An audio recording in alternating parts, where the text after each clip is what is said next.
Good evening, everybody, and welcome to Carving It Up Live right here, excuse me, on Facebook Live, YouTube, and Twitter. I am Bryson Carver. Absolutely packed show for y'all on Friday. Probably one of the more loaded Friday shows we've had in a while. It's been a crazy week of sports. We've had the Braves win a championship, which I talked about yesterday. Obviously, had my man Alfred on, talked about that. I had a great time doing that, talking about Atlanta. But Friday, obviously, finished every show by talking about Week 9 NFL predictions. Do my Sunday predictions every Friday show. It's my favorite segment of the week by far because it means, we're right in the middle of football season. But I'm going to talk a little bit about Odell Beckham Jr. Got released by the Cleveland Browns today, and the best possible landing spots for Odell.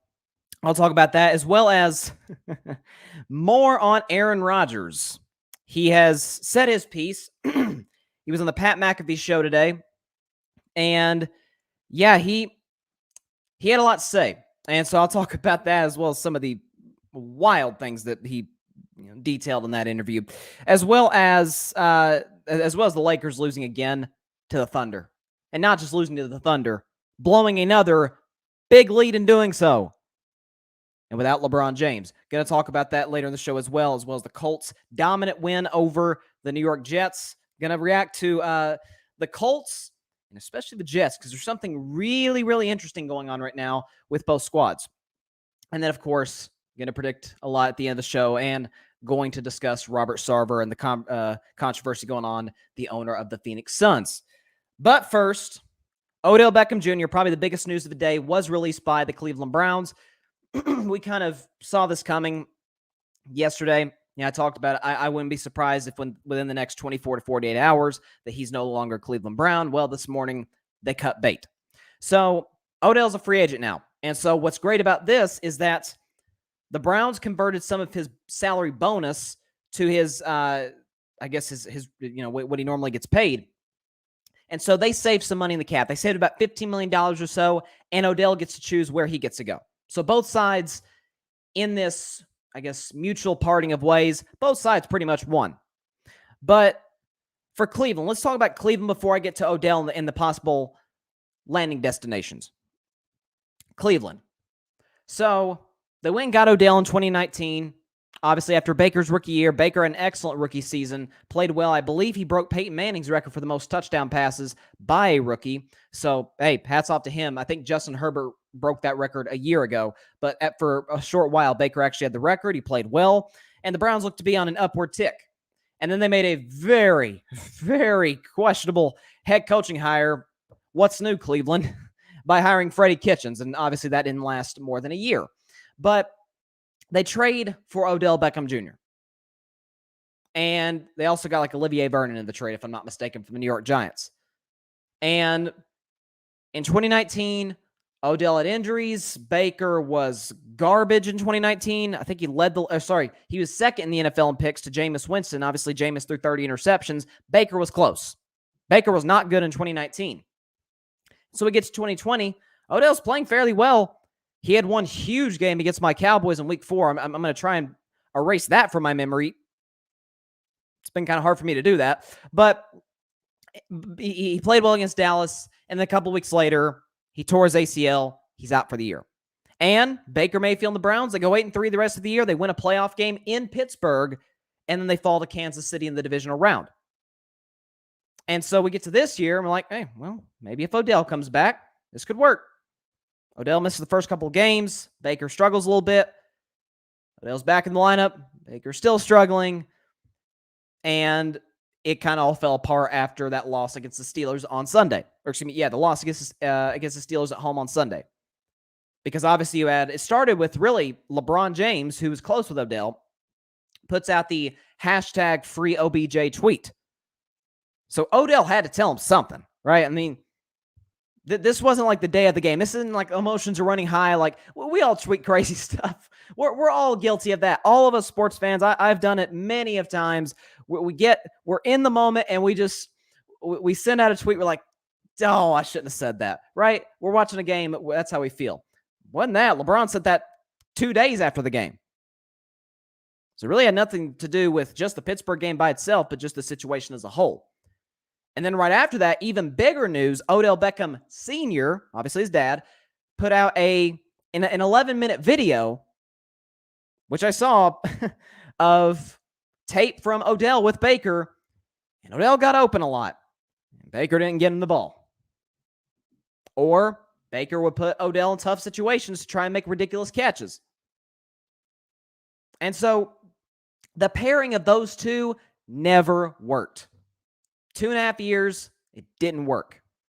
Really 2 years, because he was out for a big chunk of last year and then he played a little bit this year. So it's really closer to 2 than 3. But at the end of the day, there's only so much you can do when you have an average quarterback. I know a lot of Baker Mayfield defenders and Cleveland Browns fans want to say, well, look at last year. Odell got hurt and Baker just went crazy. You know why Baker went crazy? You know, I wouldn't even say went crazy. He just played a little better. He didn't go crazy. He wasn't doing like Patrick Mahomes or Aaron Rodgers stuff. But Baker played well the last 11 games of the regular season. Why was that? Because the Cleveland Browns running game stepped up big time. Offensive line started getting more chemistry. They stayed healthy. Nick Chubb, Kareem Hunt, those dudes were beasts. What did that do? It set up the play action.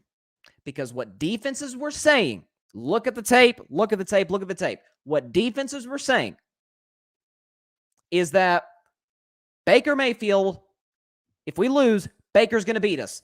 Nick Chubb, Kareem Hunt are not beating us.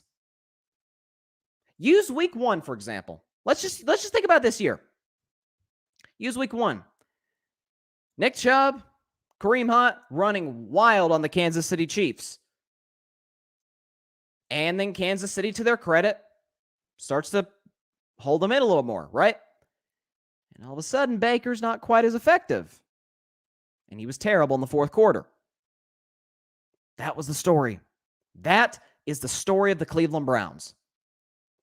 Baker goes as the Browns running game goes. Baker Mayfield has lost 8 of his last 9 games when the Browns don't rush for over 100 yards. It's that simple. If the Browns run well, they win. If they don't, they lose.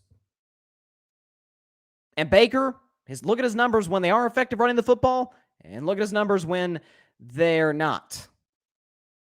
So let's shift now to Odell. Where does Odell go? There's a lot of places people are suggesting. And I thought about it. There's certainly more than one. But let me go ahead and rule out a few teams. Number 1, the Green Bay Packers. And trust me, I'm going to talk about Aaron Rodgers in just a second. The Packers are out for a couple reasons. One, I don't know, does he work with Aaron?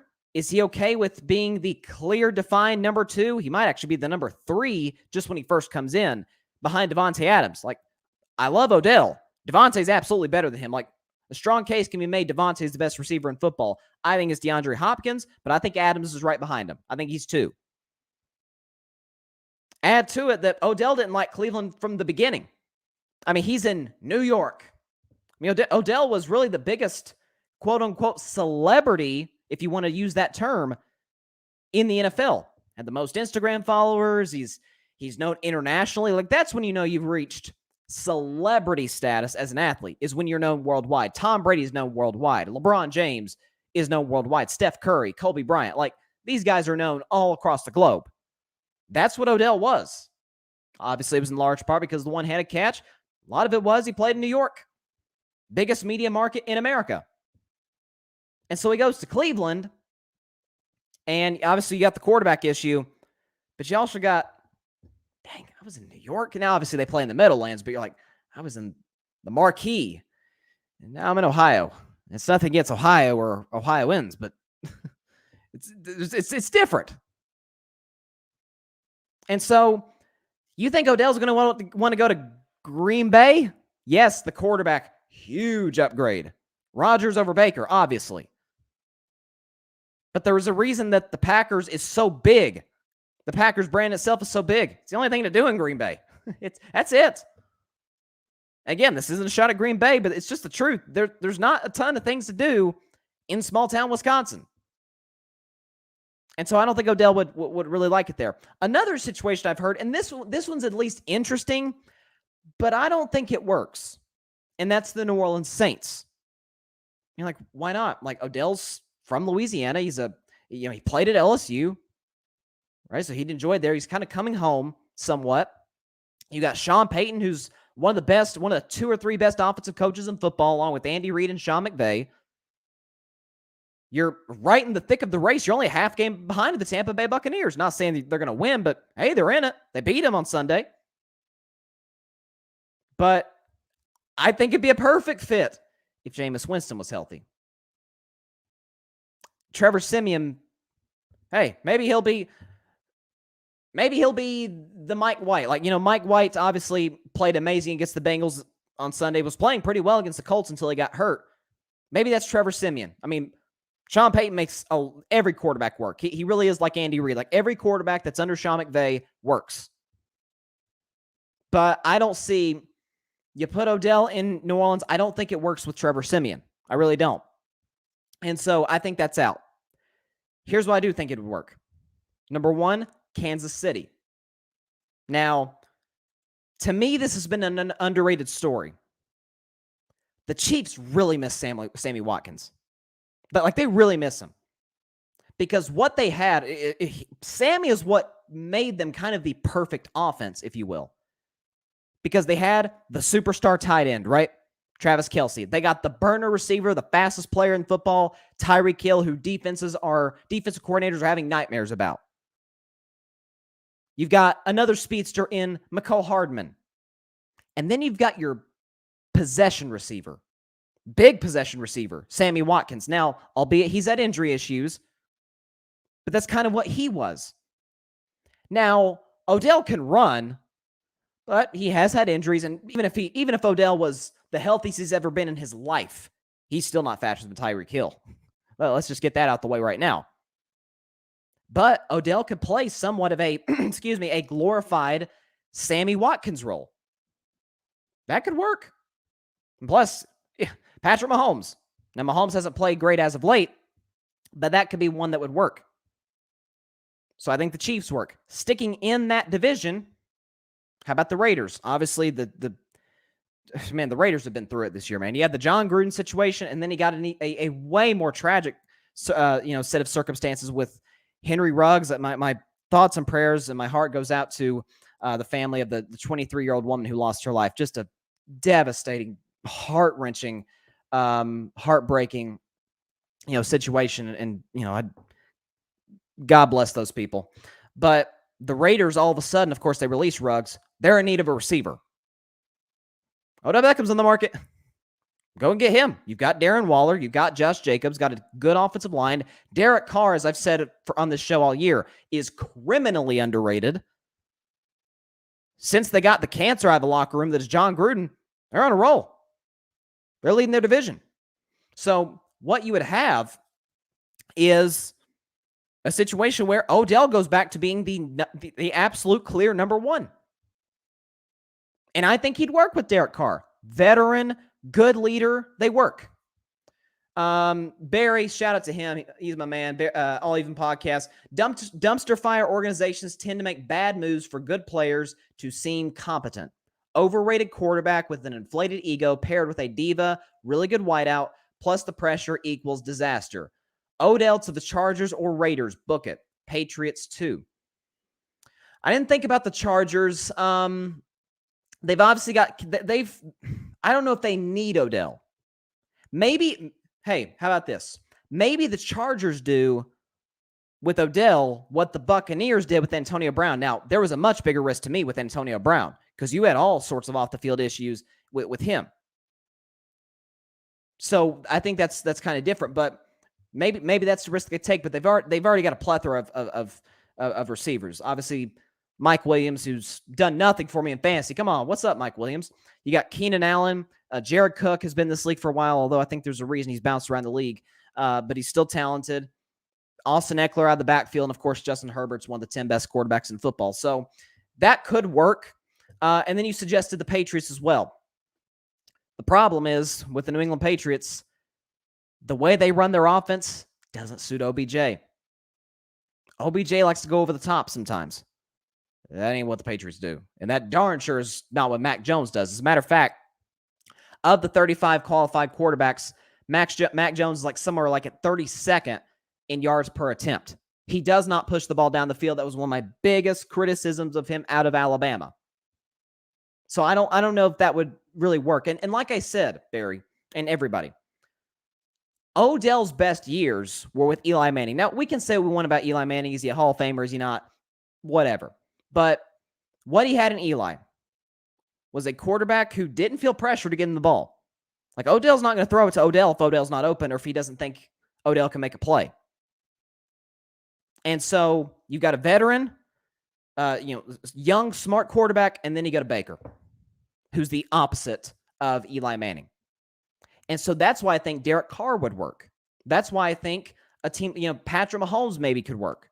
Although Mahomes needs to cut down the turnovers. Excuse me. And then the last team I thought about, and I suggested this yesterday. How about the Baltimore Ravens? Y'all know I love Lamar Jackson. Love him. And one of the things that I think the Ravens have missed since Lamar has been their guy, they've never had a number one receiver, a true number one receiver. Now, obviously, their offense is predicated on the run game. But listen, Lamar likes to push it deep. You get him Odell, clear number one. It also opens it up for everybody else. Hollywood Brown and Snead and Mark Andrews is a very underrated tight end. It also helps, also helps your running game. Because if they're worried about Odell beating them over the top, they're going to back up their defense. Here comes Lamar on the ground. I think that makes perfect sense. So I think the Ravens should absolutely go for it. Barry says, I agree with the Ravens too. Good one. I mean, I think schematically it makes sense. I think Lamar and Odell is a match made in football heaven. I think it works. I think it makes perfect sense. You're not going to have to pay a ton of money for him. So why not? Why not go out and make that move? But, I don't think Green Bay's the perfect situation just because of the fact that it is Green Bay, Wisconsin. I think Odell Beckham's too big of a star for Green Bay. And I think the Saints, if Jameis Winston was healthy, might work. It might work. But he's not. It's Trevor Siemian. And maybe Philip Rivers. Philip Rivers, he's obviously a high school football coach now. Well, his team's season is over. And Philip said, I'm interested if you want me. So we'll see. Maybe down the road they'll make something happen. But who knows? Sorry about my cough today, guys. I just finished running about 30 minutes ago. But I'm ready to go. This is a fun show. All right. Let me clear my throat for this one. Aaron Rodgers. Somebody who has been a topic on a lot of people's shows, including this one. I talked at length about Aaron yesterday. And we got some new stuff on him. So Aaron appears weekly on the Pat McAfee show. Pat McAfee is a retired punter from the Indianapolis Colts. Dude is freaking hilarious. Okay, he is. He's a hoot. And he's got a decent show. And Pat McAfee, along with AJ Hawk, former really good linebacker for the Packers and a former teammate of Aaron's, Aaron Rodgers appears on that show once a week. And he was interviewed today for the first time since the COVID diagnosis and was talking a lot about it. We don't have the sound bites, so I'll just read to you what he said. First of all, he talked about he didn't lie. Yeah, and then that's what I said. I said I'm not going to label Aaron a liar because I don't know for a fact, and I do sources. I go off what the sources say, and then I have my opinion. That's how I do this show.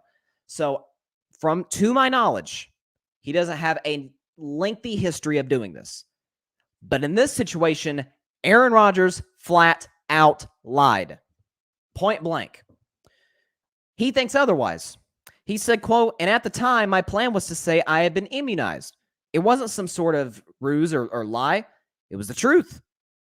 Had there been a follow-up to my statement that I had been immunized, I would have said, look, I'm not some sort of anti-vax flat earther. I'm somebody who's a critical thinker. I believe strongly in bodily autonomy and the ability to make choices for your body. Not to have acquiescence to some woke culture or crazed group of individuals who say you have to do something. Health is a one-size-fits-all for everybody. And for me, it involved a lot of study in the off season. I put a lot of time and energy into research and met with a lot of different people in the medical field to get the most information about the vaccines before making the decision. So, Aaron Rodgers saw his own sources because he is, somebody who's a critical thinker. This is what he's always got to be the smartest guy in the room, right? He's always got to be. That's why he said, and he's not going to get away with this. Why did he say immunized? Aaron Rodgers could have easily said, no, I'm not vaccinated. You know who else said I'm not vaccinated? Cole Beasley. And Cole Beasley's been the butt of a lot of jokes on this show and on others. At least he's telling the truth. Cole Beasley is not vaccinated. We knew that from the summer. Carson Wentz, I'm not vaccinated. I love Lamar Jackson. He's one of my favorite players. That's what drives me crazy. He's not vaccinated. But he said he's not vaccinated. Kirk Cousins, Cam Newton. It became clear. They ain't got it. And they made it clear from the beginning. They didn't have to use some cute term like immunized or I'm not vaccinated. That's all they had to say. That's what they did say. And that's what we all knew going from there. Aaron Rodgers said, I'm immunized. What the heck's that supposed to mean? What on earth is that supposed to convey? And so, by the way, like I heard Tim Tebow on First Take this morning, he made a very interesting point. He said, how do we know the NFL didn't know about this? Because like Tim was talking about when he played, we had to submit like our health information to the National Football League. Now, I don't know if Tim had to do it like himself, like through his representatives, or if the team did it. In this case, obviously the Green Bay Packers. So that's something that's, very interesting. I have no doubt the Packers knew. The Packers absolutely knew this guy did not get the shot or shots. And so when he says I didn't lie, yeah, you did. Because at your press conferences, you were not wearing a mask. Now, the only time unvaccinated players can do in-person press conferences, the only way they can do it is if they're wearing a mask. If they don't want to do that, they have to do it via Zoom. Aaron didn't do either. Unvaccinated, yet still did a press conference, maskless. Of course, he went to that party, the Halloween party, when he was dressed as John Wick. Unvaccinated at a party. That's very, very clearly stated by the National Football League going back to last season. Dwayne Haskins got cut because of this. The NFL made it very clear. No large gatherings if you're unvaccinated. They made it plain and simple. He knew he was breaking the rules. Didn't care. Why? Because I'm Aaron Rodgers. That's why. Like I said, and I'll do it again. I talked about it in yesterday's show, obviously. I apologize for defending this guy in the offseason. And I'm going to talk about the Packers-Chiefs game, which people are like, dang, we're not going to get Aaron Rodgers and Pat Mahomes. I'm like, we get to see Jordan Love, though. This is still a very, very interesting football game. And I'm not saying that just, to help interest. I don't work for Fox, okay? I'm not working for them to try and promote the game. To me, it is still a highly intriguing football game. By the way, Aaron would also talk about, he said he didn't get the 2-shot Pfizer or Moderna vaccine. He said because of an allergy to ingredient used. He said, quote, I'm 48 hours in after the positive test, and I consulted with a now good friend of mine, Joe Rogan, after he got COVID. And I've been doing a lot of the stuff that he recommended in his podcast and, on the phone to me. And I'm going to have the best immunity possible now based on the 2.5 million person study from Israel that the people who got COVID had the most robust immunity.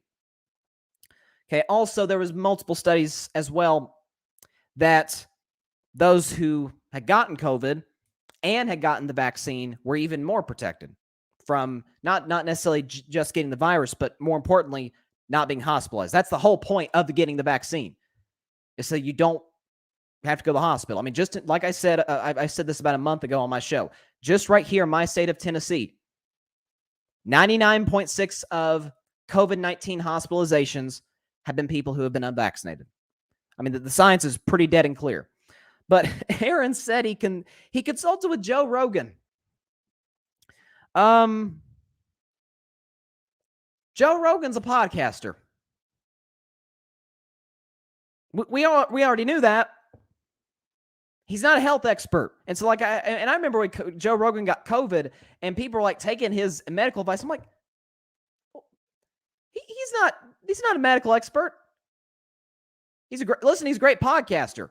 And, obviously UFC, but not a medical expert. I've said on the show, and I've used this example before. Would you go to your mechanic to get a root canal? Of course not. So would you go to Joe Rogan to get medical advice? No. So these little slick excuses that Aaron are using are kind of cute, to be honest with you. It's unbelievable.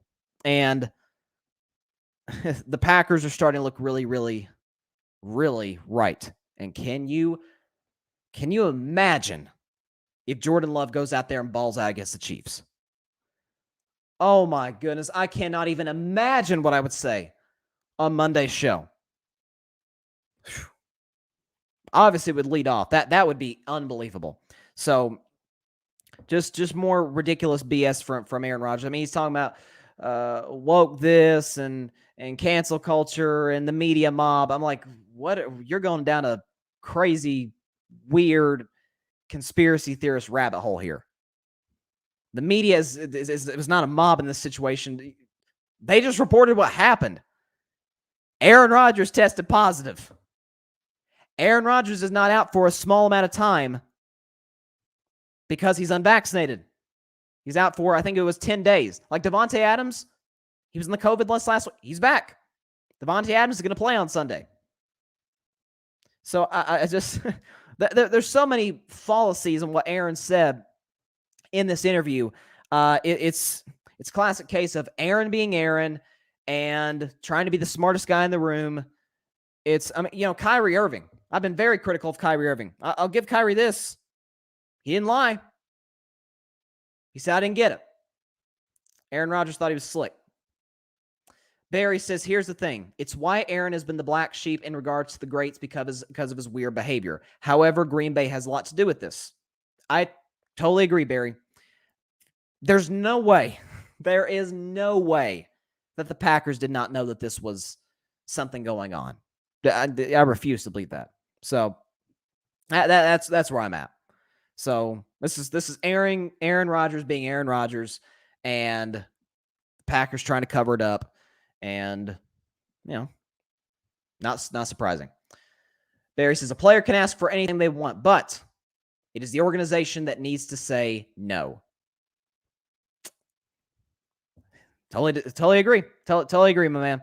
That's it right there. Is and by the way, the organization is going to get punished for this because, like I said, the Saints and the Raiders last year had some players violate COVID-19 rules. Obviously, this is pre-vaccine. They violated some COVID-19 rules. The team got fined, I think, $500K. And I don't know if the Saints did, but I know the Raiders lost draft picks. The Packers are going to lose some draft picks. And listen, I don't know if the NFL is going to suspend Aaron. I'd suspend him a game. I'd suspend him for the Seattle game. But John just says Odell going to the Rams. That's a possibility. Hey, I mean, he's going back to a big city. We talk about New York's the biggest market, media market, which Odell was at, obviously. LA's number 2. LA's right behind him. So I could see it. I mean, look how Stafford's looked over there. Can you imagine what Sean McVay would be able to do with Odell? So we'll see. But yeah, it's not surprising. Let's shift for a couple topics here to the National Basketball Association real quick. John says if it was a regular player, it would be way different treatment. Boy, are you right there. Because, of course, are you talking about by like the NFL or the media? My thing is, if you're talking about different treatment in regards to the player, my thing is that Aaron Rodgers is one of the faces of the NFL. So, of course, it's going to be a bigger – and he's a quarterback. So just being a quarterback, a franchise quarterback in itself, much less a superstar MVP quarterback, Super Bowl winning quarterback, that itself is going to be a big story. Add to it that Aaron was kind of a pain in the you-know-what this offseason. And John just says both. The NFL knew about it. You know what? When Tebow said that this morning, I was like, I didn't think about that. So how harsh will the NFL's punishment be? I think they're going to punish the Packers. The Packers are going to get punished. Aaron's going to get fined? Do they have the you-know-what to suspend him? Do they have the guts to suspend him? I don't know. It'll be very interesting to find out and see. But Aaron being Aaron, nothing new. Seeking out Joe Rogan for medical advice. Gee whiz. All right, NBA now. Let's talk about first the Los Angeles Lakers, who make my night every other night, pretty much. So let's. The Lakers lost last night. That not only did they lose, they lost once again to the Oklahoma City Thunder, whose only 2 wins of the season have come against the Lakers. Of course, we all know a week ago the Lakers blew a 26-point lead to lose to the Thunder, and last night they blew a 19-point lead at home against Shai Gilgeous-Alexander of the Thunder. First of all, Shai Gilgeous-Alexander is a player, man. That dude is just getting better and better every season. He came in as a rookie with the Clippers. I watched him at Kentucky, really liked him. He's really good. So, the Thunder probably have a franchise cornerstone, but they've still got a ways to go, which is why that loss looks worse and worse. I don't even want to hear that LeBron didn't play last night. You can't beat the Thunder?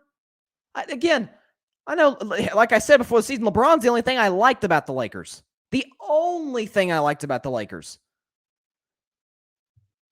So this wasn't your classic, I guess, Russell Westbrook bad performance and blowing the lead. Like the OKC game, he was just atrocious. He was terrible. Last night, he was pretty good. He wasn't crazy efficient, 10 for 23. He made 50% of his threes, 27 points. Russ was okay. He played well enough at least.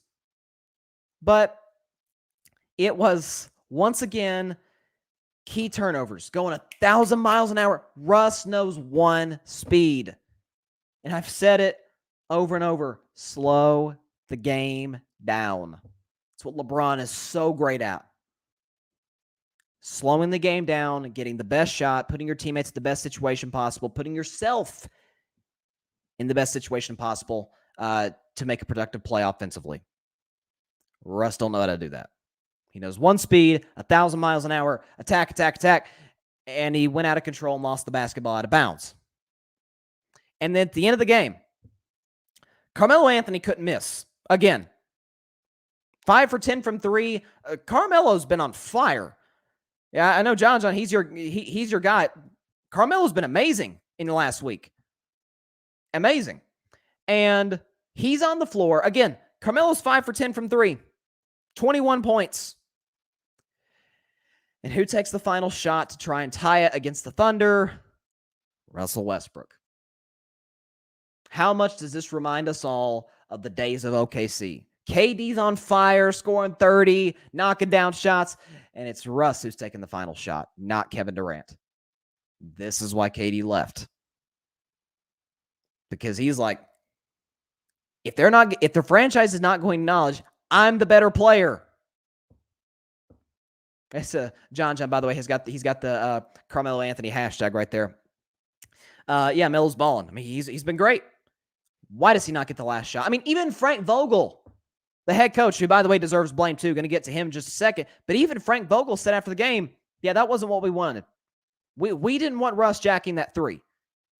We could have gotten a better shot. I mean, Russ takes the ball from opposite side of the court, dribbles it up, takes a 3, missed it, game over, Thunder win. But as far as Frank Vogel, at one point he had a 3-minute stretch where Melo and Russ didn't play. Russ and AD. AD was unbelievable last night. He was 11 for 20, 29 points, 18. AD looks like AD. He was outstanding. He's played really good basketball recently. There's a 3-minute stretch where Anthony Davis and Russ were out of the game. Like, what are you doing? You're giving OKC a little bit of life. And then there are points in the game where Russ and Rondo are on the floor together. Now, Rondo was a move that made no sense to me. Because I'm like, He was with the Clippers team that was injury ridden all all postseason, and still got DNPs.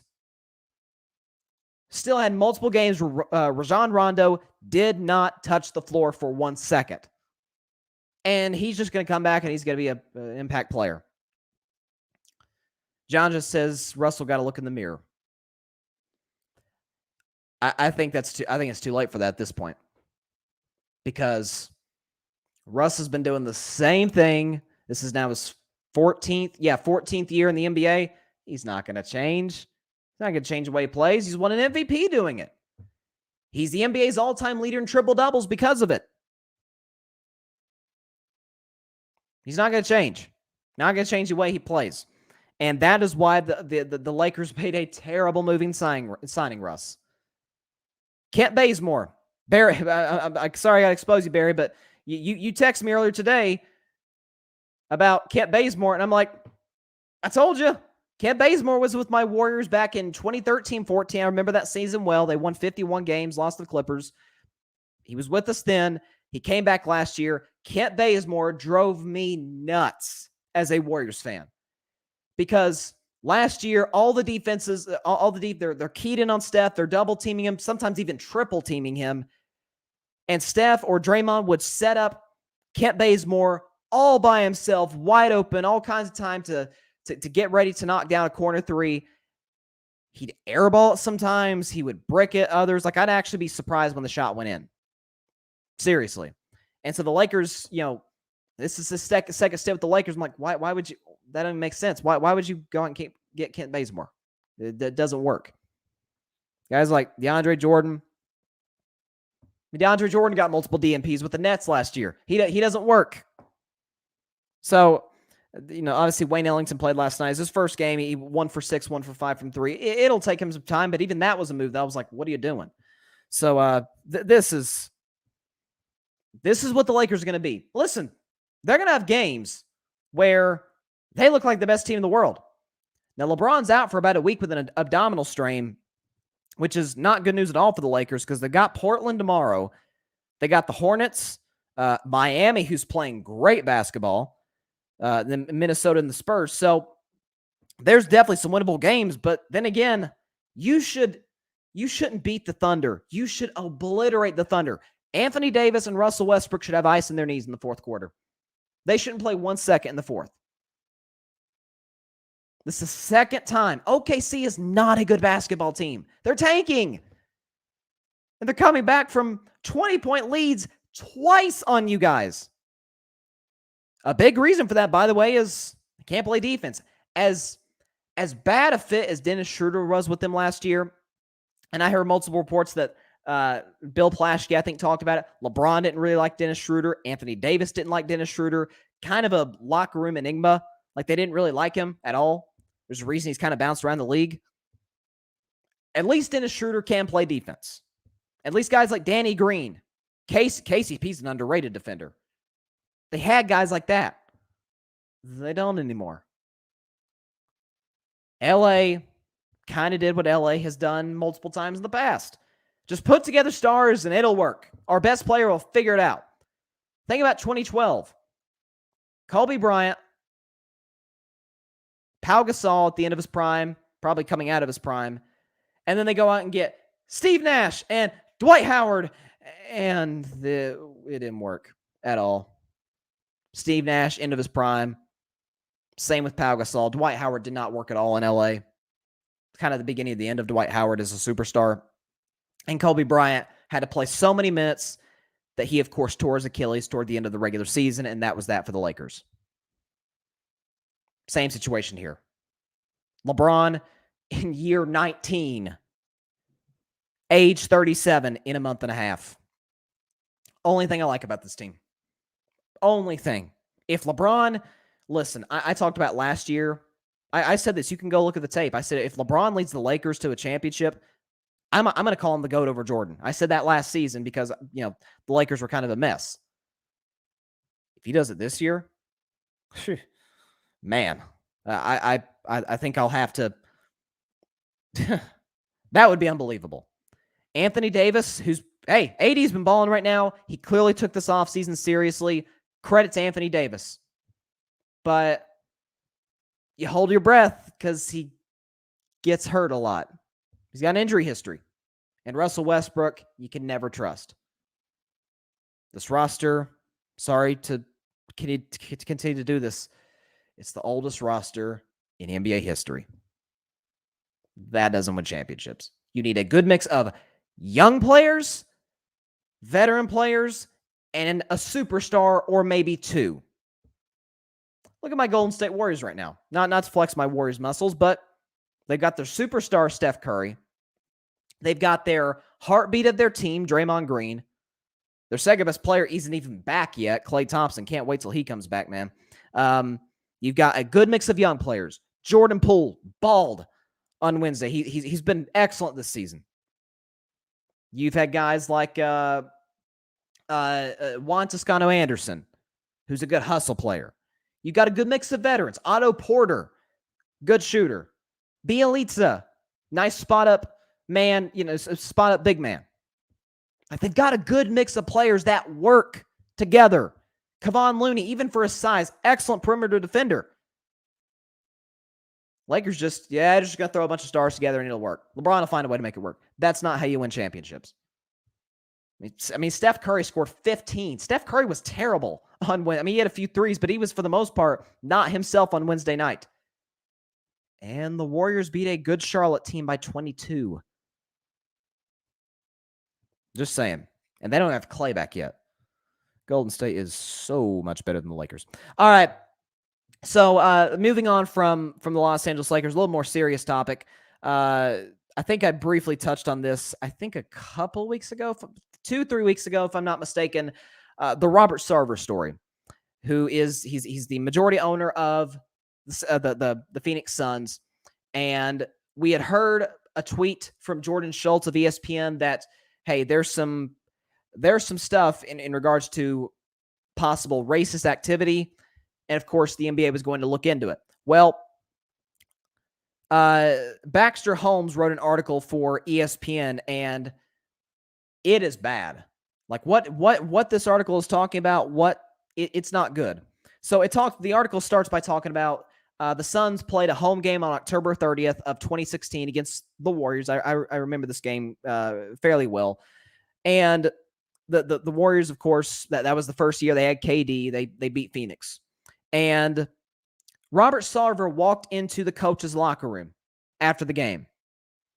And he's talking about Draymond Green. He says, quote, why does Draymond Green get to run up the court and say, and use the N-word, said it.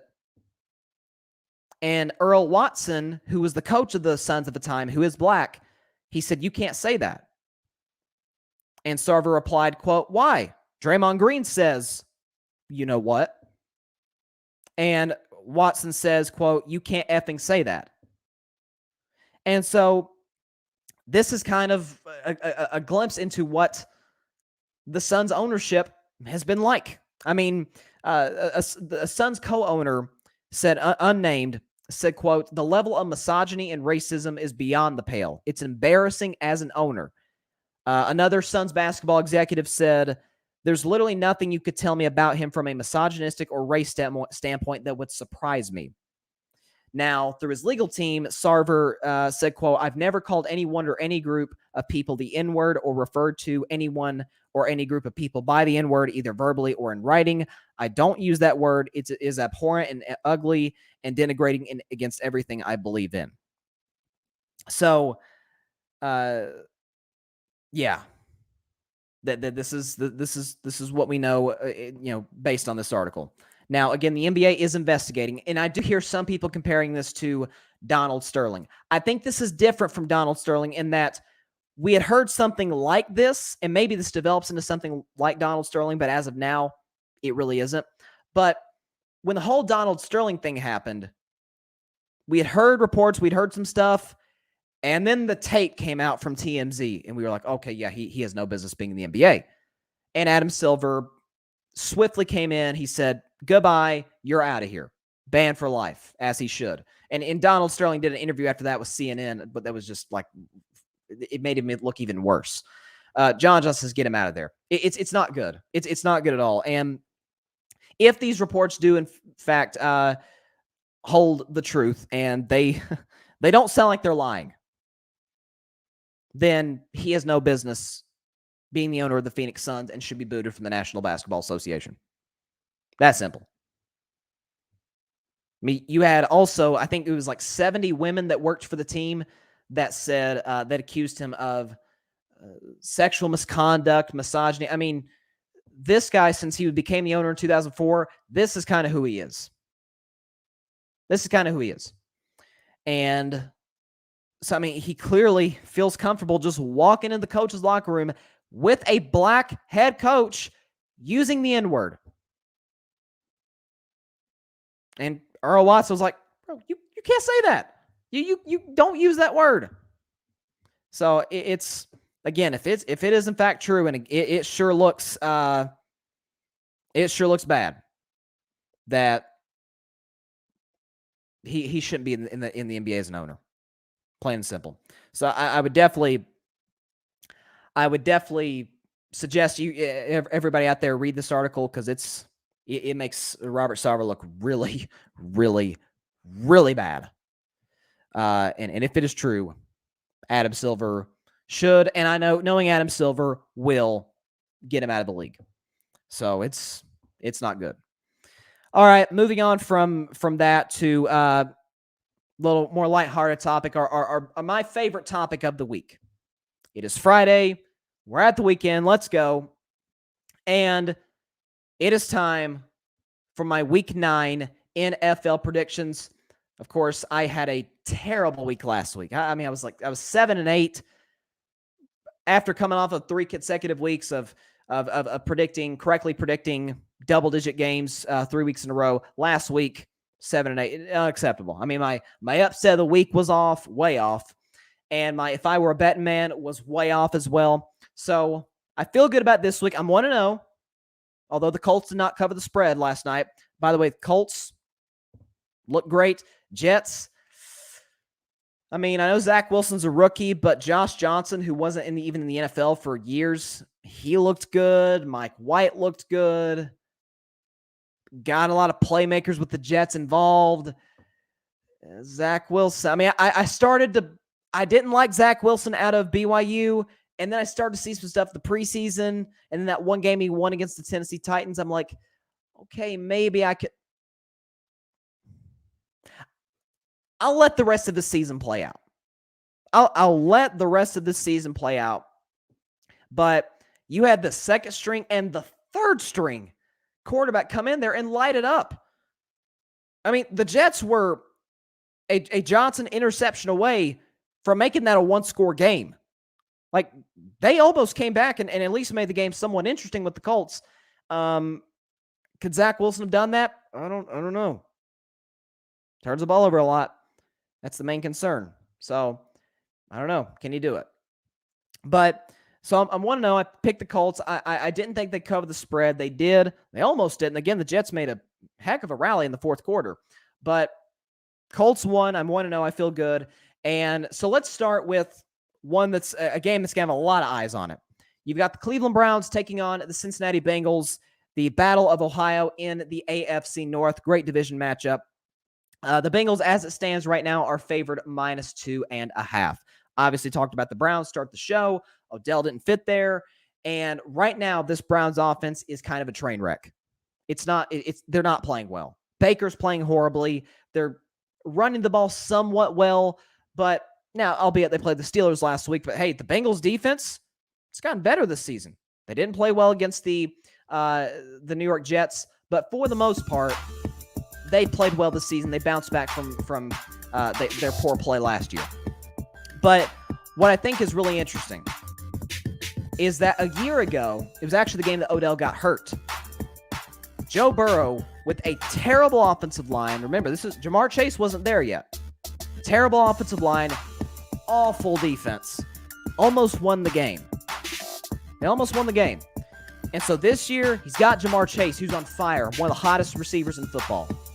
You've got an offensive line that's still not great, but slightly improving. They need to address in the offseason. And the defense, which is playing great against a Browns offense that dealt with controversy, and we know the Browns don't deal with that very well. I think this is a win for the Bengals. I think they cover the spread quite easily, and they win this game 25-16. Somewhat of an ugly football game. Most games in the AFC North aren't pretty, but I think Cincinnati coming off an embarrassing loss to the Jets on the road. Not that they got crushed, but Mike White's not supposed to come in and absolutely take the top off of your defense. And so I got the Bengals winning this game at 25-16, going to 6-3, and staying atop. Not staying atop, but keeping in the race for the AFC North. And I think the Browns dropped to a losing record. Let's talk a little bit about two bad teams. Don't want to spend too much time on this. The Houston Texans, Miami Dolphins, two teams that are probably honestly not trying to win this game. Both teams are 1-7. Games in Miami. Dolphins are favored -5.5. Tua, one thing that is interesting, Tua actually has been playing well recently. He's thrown a few picks, so that's a little concerning. But for the most part, Tua Tagovailoa has played very well.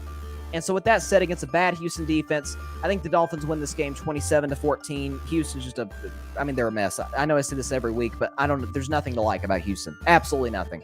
I think Davis Mills is a decent quarterback, and I just hate that he's in a situation as bad as Houston. They traded Mark Ingram. They're just bad.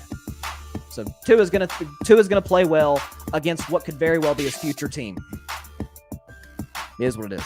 Let's go to another division matchup. You got the Atlanta Falcons and New Orleans Saints. The Saints are going to be playing their first game of the season without Jameis Winston. The Falcons coming off a tough loss at home against the Carolina Panthers. The Saints, with the Buccaneers on a bye week, by the end of Sunday, they could own the tiebreaker and lead the NFC South in November. How about that? Give credit to the Saints where it's due. They're at home, and they are favored -6. So Vegas really likes the Saints on Sunday. I think Atlanta's offense will be able to compete. Obviously, the Saints' defense is very good. It's certainly upper echelon. But Atlanta with Kyle Pitts, obviously Calvin Ridley, best thoughts and best wishes to him as he's going through what he's going through mentally. He's going to be out for another 3 weeks. And so Matt Ryan still has a good group of weapons. Cordero Patterson has been a godsend for this Atlanta offense. Again, Kyle Pitts has been balling as of late. You've got guys like Russell Gage. Like they've still got a good set of playmakers. Matt Ryan's still pretty good football. John says Rivers to the Saints if they struggle. Well, that's what I talked about earlier in the show is maybe if Trevor Siemian does struggle, do they go to Taysom Hill? I don't think they should. Taysom Hill should be back, and he'll be certain packages, but I think that's what he is. He's a gadget player. He's not a quarterback. He's not a franchise quarterback. I don't trust him to lead me to the playoffs. And so Phillip Rivers could be an option if Trevor Siemian doesn't pan out. At least for Sunday, I think he will. I do think the Saints do cover the spread. I think they win this game 31-23. Listen, all division matchups are usually, unless it's a pretty big discrepancy in talent, they're usually fairly close games. I think Atlanta will keep it close for a while. But I think Alvin Kamara has a big game. Mark Ingram continue to get re-antiquated with this Saints offense. I think the Saints win this game 31-23. Let's go to one featuring an AFC team coming off a bye week and leading their division, taking on a team that is just kind of in shambles right now. The Vegas Raiders taking on the New York Giants. As it stands right now, the Raiders are favored -3 on the road. Now, of course, the Raiders are coming off of a devastating tragedy, having to release Henry Ruggs in the just tragic accident with him killing that 23-year-old woman in Las Vegas. Again, thoughts and prayers go out to them. But they're going on the road. It's a 10 o'clock a.m. kickoff, Vegas time. Obviously, them going all the way to the Meadowlands. I think the Giants will actually give them a run for their money. Listen, they almost beat Kansas City on the road, so they're at home. Somewhat of a short week, but the Raiders are coming off a bye, and so with that said, I'm going to take the Raiders to win this game 28-21. They do cover the spread, but I think it's a little closer than some people might think, certainly with the mental state of the team coming off of what they came off of. And so I think the Raiders win this game 28-21.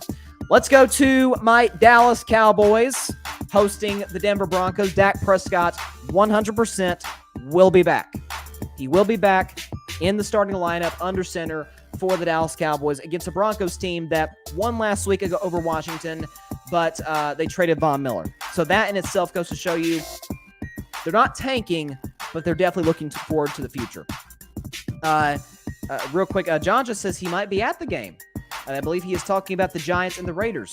Let me know how that goes, John. I'll definitely be checking you out on social media, checking out you go in that game. That's gonna be very interesting. Raiders and Giants. Cowboys hosting the Broncos. Listen, this is, at the end of the day, this is just a discrepancy in talent, probably in coaching, not head coaching, but coordinators. And so I think the Cowboys, let's be real. They beat the Vikings, a good team, on the road with Cooper Rush in the lineup. Get Dak back, an extra week off. I think the Cowboys win this game 38-20. Denver's defense hasn't been great. I think you don't want to go too much at Patrick Surtain. CeeDee Lamb, probably my gut feeling is that CeeDee Lamb will not play. He sprained his ankle in practice on Wednesday. Ty Smith is very unlikely to play, so they're going to put Terrence Steele at left tackle, and Lyle Collins at right guard. Pretty good insurance plan the way Terrence Steele has been playing as of late. Lyle Collins coming off the suspension, so I believe the Cowboys will win this game and beat the Denver Broncos. Real quick, John just says, will do going to Knicks game Sunday night. There you go. Nice little double dip for John Rivera of the Fan Perspective Podcast. Giants earlier today, and the Knicks. Let me see. I'm going to check real quick, real fast during my NFL predictions on the fly. See, the Knicks play the Cavaliers. Okay, that's an interesting game. It's about 6 Eastern, 3 Pacific time on, I don't know what channels. I guess the MSG channel. But, yeah, Cowboys beat the Denver Broncos. We keep it to our winning ways. Let's go Cowboys. All right, in what was supposed to be the Cam Newton homecoming game is now a game between 2 4-4 teams fighting for playoff spots in their respective conferences. The New England Patriots going to Carolina to take on the Panthers. Both teams are coming off of road wins, pretty impressive road wins at that, against good football teams. So I think Carolina being at home, by the way, the Patriots are favored -3.5. I think that's a little much. Favored road team -3.5, especially after the home team is coming off of a good performance a week ago. And so I think Matt Rule, Joe Brady, Sam Darnold, they're trying to minimize his turnovers right now. I actually think Sam Darnold plays a clean game on Sunday. That's a bold prediction against this great Patriots defense. I think Sam Darnold plays a clean game on Sunday. The Patriots do not cover the spread, but they win the game. 24-23, I think it will be nip and tuck. Sam Darnold will give the Panthers a chance to win it, but the Patriots defense will get a stop at the end. The Pats running game will do their job, and Mac Jones won't screw it up. That's ultimately what you got to count on if you're the Patriots. They'll win this game, win their third straight. They'll have a winning record, to their credit. Don't want to spend too much time in this game. Buffalo Bills take on the Jaguars. Buffalo's favored -14.5 on the road. There's a big reason because of that. Jaguars are a bad football team. Just go and put up the score. Buffalo's going to win this game 35-13. I don't want to spend too much time on this. I don't like talking about bad teams. It's not what y'all watch this show to do. I don't talk about Jacksonville or Houston. Minnesota Vikings, Baltimore Ravens. This is my weekly segment of Bettin Man.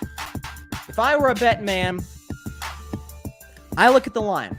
And the line as of now is Ravens -6.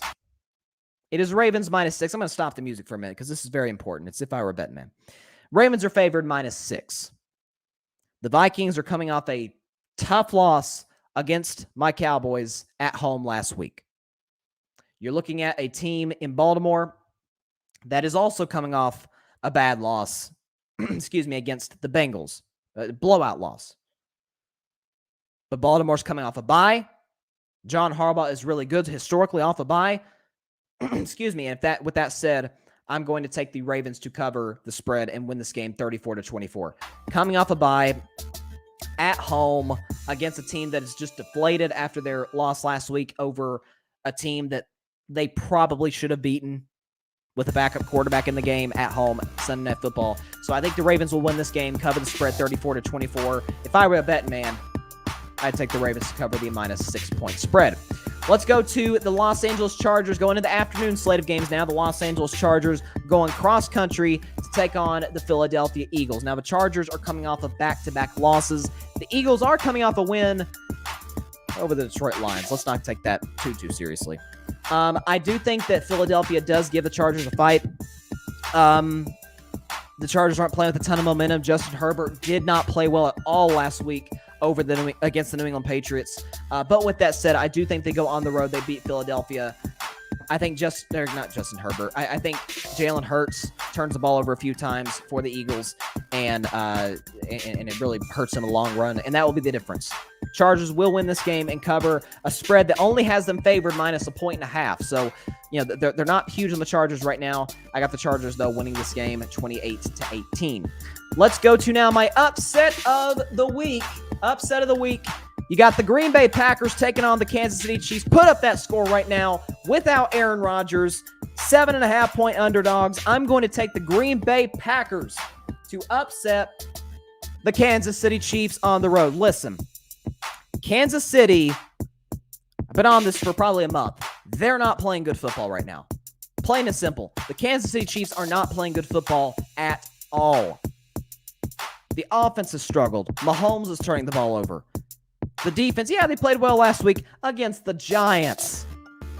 Come on, man. No Saquon Barkley. No Kadarius Toney. Daniel Jones. Come on. I'm not giving you points for beating a team that you should have crushed. A week before that, they scored 3 against the Titans. They struggled against the Bills.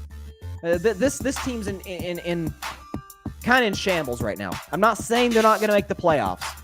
But I think the Packers come in. Nobody thinks Green Bay is winning this game. Nobody.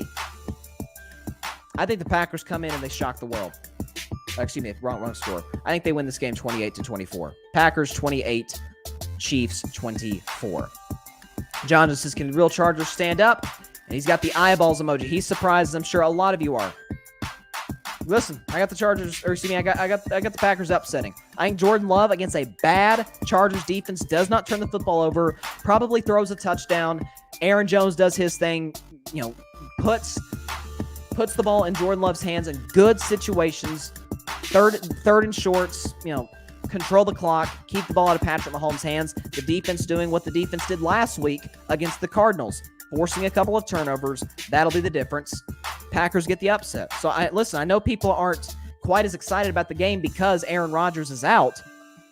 But to me, it's still very interesting.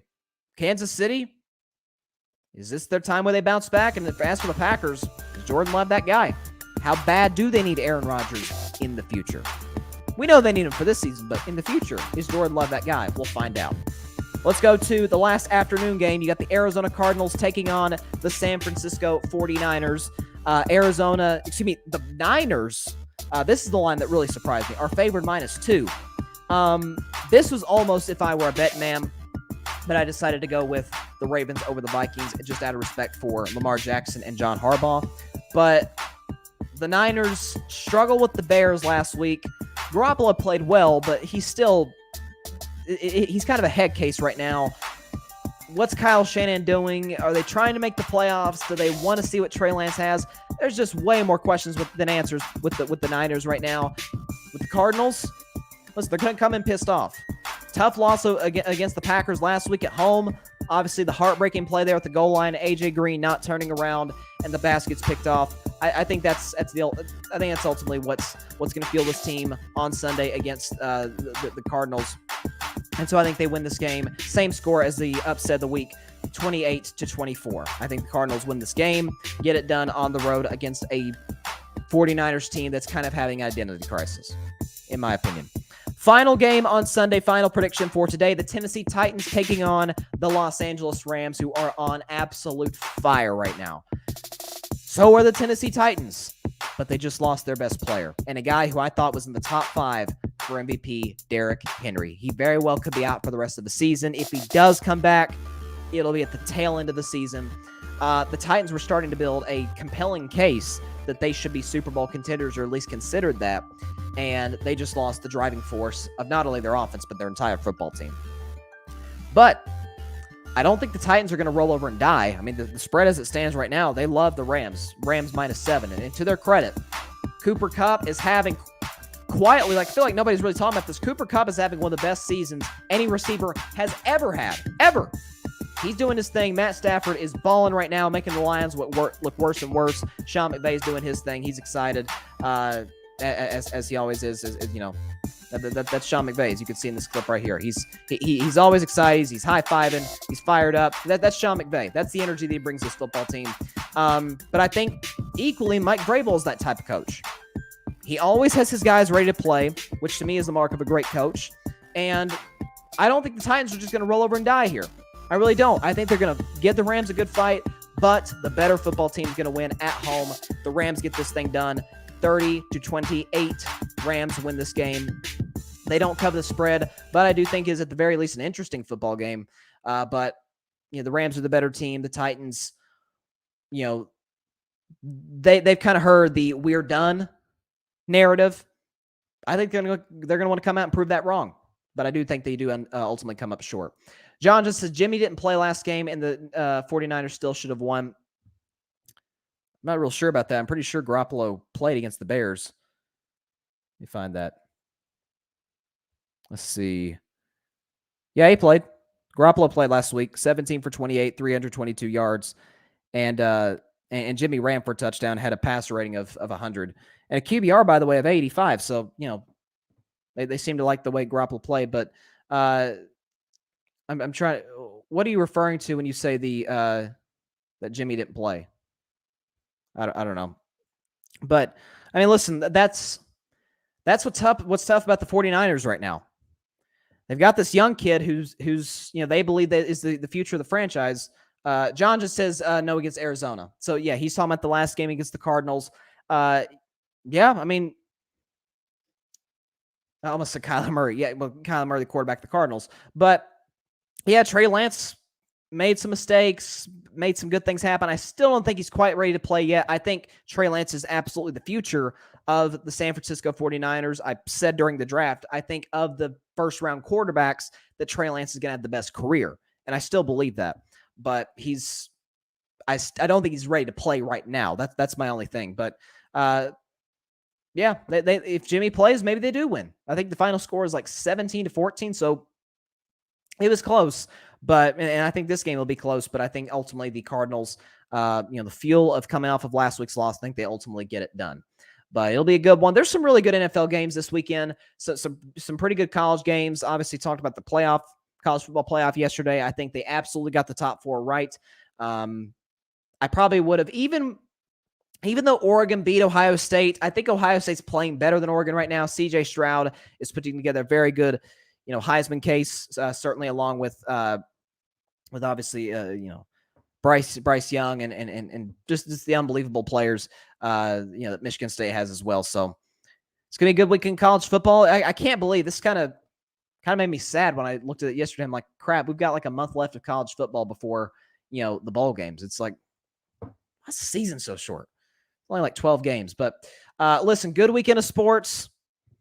We got a World Series champion, obviously, and a lot of great NFL games on Sunday and a decent one on Monday night as well. So with that said, that is all the time we have for today's show. John just says, go Irish. Don't think they make the playoff, but they are having a pretty good season. Have a great weekend, everybody. Stay safe. Catch y'all on Carving It Up tomorrow at 6 p.m. Eastern, 3 p.m. Pacific time, right where you're watching right now on Facebook Live, YouTube, and Twitter. Stay safe out there. God bless you all. Peace out.